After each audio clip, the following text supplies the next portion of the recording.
برباد ہو جائیں گے۔ تو میرے بھائیوں، میرا کہنے کا مطلب یہ ہے کہ اللہ پر ایمان یقین کے ساتھ ہو۔ اچھا، جب یہ یقین آدمی کو حاصل ہو جاتا ہے تو پھر کوئی سچ نفع اور نقصان اس کی نظر میں اہمیت ہی کھو بیٹھتا ہے۔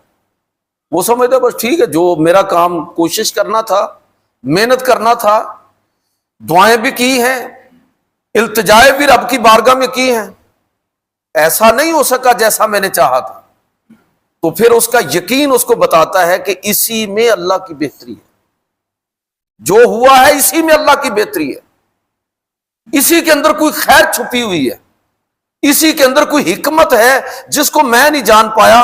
اس کا ایمان اپنے رب پر متزلزل نہیں ہوتا، اسی طرح قائم اور دائم رہتا ہے، مضبوط رہتا ہے۔ وہ سمجھتا ہے